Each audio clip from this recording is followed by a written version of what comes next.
Bueno, buenos días a todos, Egunon, y en primer de todo agradecer a la Cámara y a Esprit por permitirme venir a dar esta conferencia hoy. Hace 2 semanas fui a un concierto de música clásica, de piano, y teniendo en cuenta que sabía que venía aquí, pues no sé por qué, pero escuchándolo se me ocurrió una comparación, y es que como pianista que soy, no sé si todos conocéis un poco cómo funciona la mente de un pianista, supongo que todos no. Un pianista, la primera vez que coge una partitura, lo que hace es una primera lectura y empieza a tocarla. Pero después de 1 mes, 2 meses, cuando va a presentarla y cuando va a hacer un concierto, lo que hace es tocarla mucho más rápido. En ese proceso, ¿qué es lo que ha sucedido? Al principio, cuando está estudiando esa obra, tiene un proceso de conciencia, un proceso cognitivo, en el que es consciente de cada nota que toca.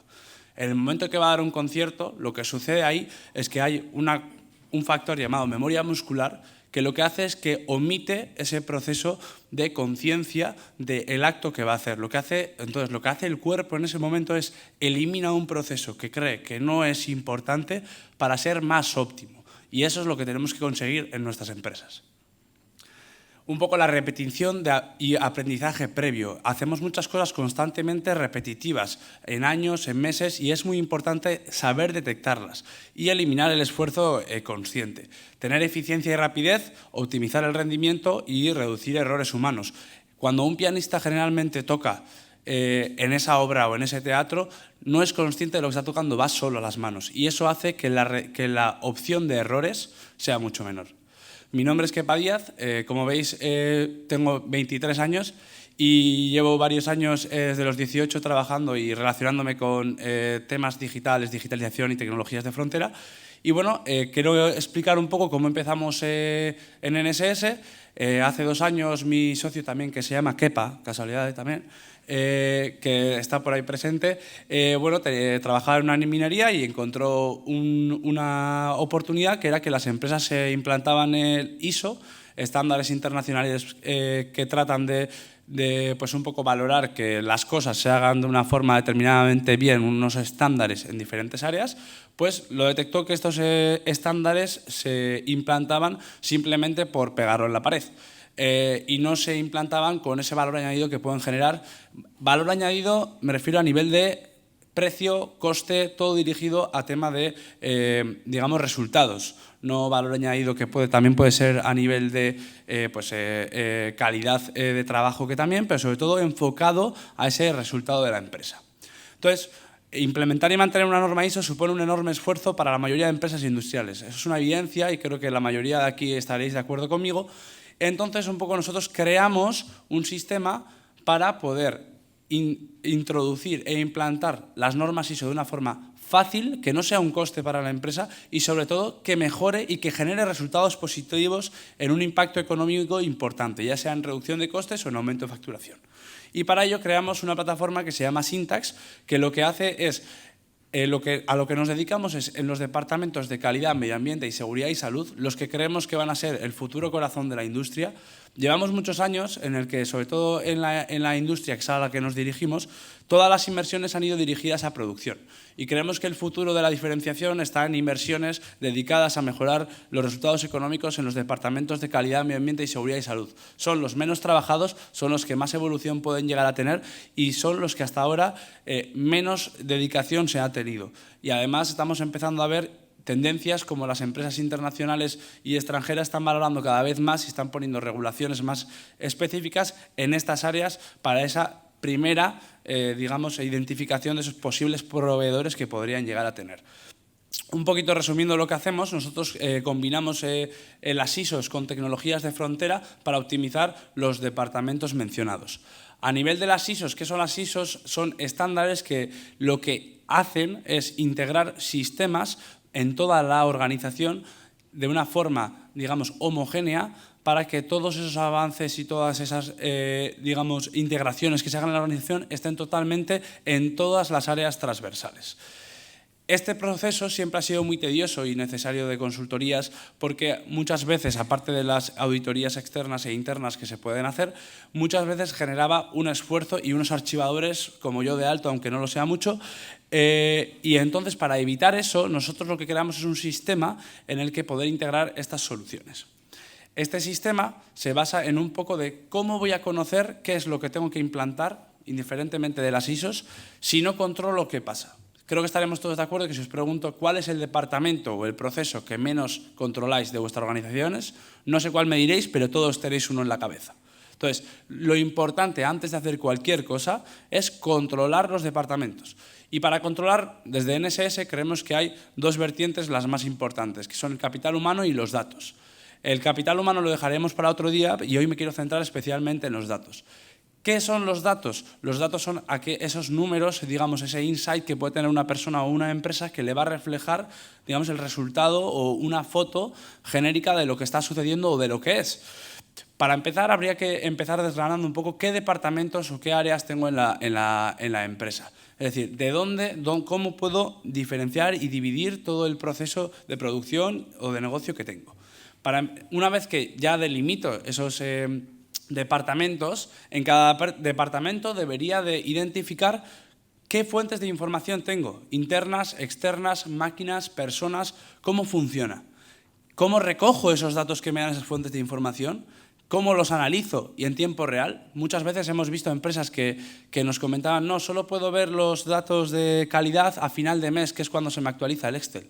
Y eso al final, ¿qué hace? Ser menos ágil, y en un mundo en el que cada vez hay que integrar cosas más rápido y hay que ser muy ágiles para poder responder a la demanda del mercado, es muy importante tener un control de datos on time. Luego una toma de decisiones estructurada y basada en esos datos, y luego poder automatizar también esa toma de decisiones. Es decir, si 3 veces he tomado una decisión X cuando había las mismas variables, la siguiente vez posiblemente será lo mismo. Y si no, ¿por qué lo es? ¿Qué variables tengo? Todo eso controlarlo es muy importante. Y por último, la capacitación.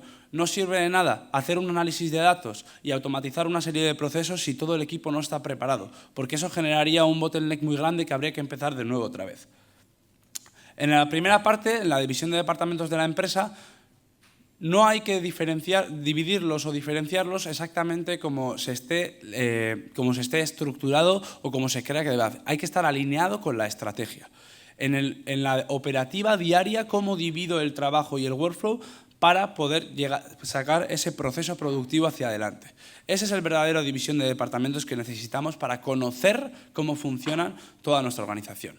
Una vez que hemos identificado esos departamentos, las fuentes de datos que comentaba antes un poco más en profundidad, por ejemplo, en producción pueden ser qué sensores tengo, qué sistemas tengo de recogida, que esos sistemas de recogida, qué otros inputs me dan. El personal de producción me dice algo, las no conformidades de las piezas me dice algo sobre ello. ¿Qué opinión o qué fuente tiene más relevancia? ¿Suelen coincidir? ¿No suelen coincidir? En caso de que no coincidan, ¿a quién hago caso? ¿Cómo reacciono? Todo ese proceso de recogida o de la fuente de información es muy importante para en el futuro poder automatizarlo. La evaluación de la relevancia. Se generan de manera continua, se generan de vez en cuando, son siempre los mismos, las variables que hay o los posibles fallos en producción son siempre los mismos, cambian. ¿Qué es lo que sucede? Es conocer para luego poder actuar. ¿Los datos son precisos o pueden tener errores? ¿Qué porcentaje de error? Las máquinas, cuando falla una vez, puede volver a fallar el mismo día. Todo conocer los factores comunes que tienen estas fuentes de datos es muy importante para luego poder integrar esos sistemas de automatización y de inteligencia artificial. ¿Y es posible automatizarlo? ¿Con qué tipo de sistema? ¿Lo conozco? ¿No lo conozco? Voy a buscarlo. Primero identifico el problema y luego busco la solución. Muchas veces estamos acostumbrados a que amigos o conocidos nos digan mira, he implantado este sistema, ya sea en vida personal o en esta organización, y es súper bueno para esto, lo otro, lo otro. Hay que tener mucho cuidado porque integramos sistemas y estamos tan saturados de plataformas tan diferentes que al final pueden ser un problema. Por lo tanto, primero identificar lo que necesitamos y luego buscar la mejor solución y ver si es capaz de integrarlo. ¿Cómo recoger estos datos de las fuentes que hemos reconocido? La captura de datos tiene que ser cómo voy a capturarlos, es decir, en qué tipo de sistemas, por correo, no por correo, por llamada, por WhatsApp. Hay tantos medios de comunicación que nos podemos volver locos. ¿Dónde voy a alojar esos datos? ¿Qué interconexión voy a tener entre las diferentes plataformas y entre el diferente personal de la empresa? La recolección manual o automática. A veces la recolección de datos cualitativos suele ser complicada de automatizar o de hacerla automática, pero es posible, y hoy se ha comentado sobre ese tema de análisis por ejemplo, de sentimientos, y analizando las keywords es posible. Los datos estructurados y no estructurados, y tener sobre todo un software de análisis de datos, ya sea un cuadro de mandos o algo parecido que permita la fácil visión y sobre todo que todo el mundo, como han comentado antes, sea capaz y tenga los datos para poder tomar decisiones en cualquier tipo de puesto de trabajo. ¿Qué tipo de herramientas? Hay muchísimos tipos en el mercado. Ya nos han comentado gratuitas, no gratuitas, personalizadas, no personalizadas. Lo importante es que estén integradas en nuestras empresas. Conocer qué es lo que necesitamos, qué datos tengo para saber que lo necesito. Esos datos, cómo los voy a integrar en esa plataforma. Y los datos que me dé esa plataforma, cómo los vuelvo a integrar en la organización. Varios de los ejemplos que he cogido, que he usado durante toda mi vida, pues pueden ser a nivel de finanzas y contabilidad, pues Fintalk, Big, análisis de riesgos, Darfresco. No me voy a empeñar aquí porque al final todos podemos buscar y si le preguntas a ChatGPT, pues te va a decir muchas más. Entonces, un poco la visión general que quiero tener con esto es que es muy importante controlar qué es lo que tengo en la organización, qué es lo que necesito, qué datos tengo para saber integrarlo. Y bueno, y quería terminar un poco comentando varios casos de usos que hemos tenido. Nosotros, como os he comentado antes, nos enfocamos en proyectos de medio ambiente, calidad, seguridad y salud, de optimización de esos departamentos, desde el control de datos y conexión con las normas ISO y estándares ISO, pero también hemos hecho proyectos pequeñitos más centrados, digamos, en esta automatización. Por ejemplo, con una empresa de producción para cliente final, hemos hecho una integración de APIs con redes sociales para conocer la comprensión y los comentarios negativos de la competencia. ¿Para qué? Estábamos enfocados en el sistema de calidad. Estaban invirtiendo muchísimo dinero en una de las partes que era la que menos fallos tenían, pero con este estudio se dieron cuenta que tenían tanta ventaja ante los competidores en ese pequeño producto que seguían invirtiendo en mano. Entonces, este pequeño estudio de conocer, digamos, los fallos en la competencia les ha servido para redirigir la inversión en testeos y en refuerzo y en investigación de esos productos pequeños. Otro de lo que hemos hecho, nosotros trabajamos con plantillas inteligentes y automatización de procesos. Un solo correo electrónico puede llegar a tener hasta 40 datos que no vemos y solo nos recordamos con esta pieza está en mal estado. Hay posibilidad de ver hasta 40 datos y tener plantillas inteligentes que recogen esos datos de forma automática es muy importante. Ejemplo de ello son los diagnósticos automáticos que hemos generado para la detección de residuos y de contaminación en plantas químicas y en diferentes plantas de producción. Y luego, por ejemplo, hemos desarrollado también esta tecnología de plantillas inteligentes para llevar a cabo la capacitación en formaciones de prevención de riesgos laborales. En este caso en concreto, del año pasado a la persona encargada de recursos humanos está llevando con una carga que era designada a 1,25 personas.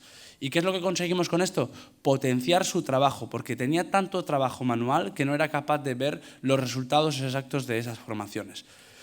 Estos pequeños casos y muchos más que podemos contar son el ejemplo desde un control de datos, una buena planificación y una buena estructuración de proyecto, desde pequeñas a medianas a grandes empresas se puede mejorar y mucho, y sin necesitar ayuda de nadie, controlando desde dentro todo lo que generamos, todos los datos que tenemos, podemos mejorar y mucho. Así que esto ha sido todo, espero que os haya servido y que os quedéis por lo menos con la anécdota del pianista y muchísimas gracias.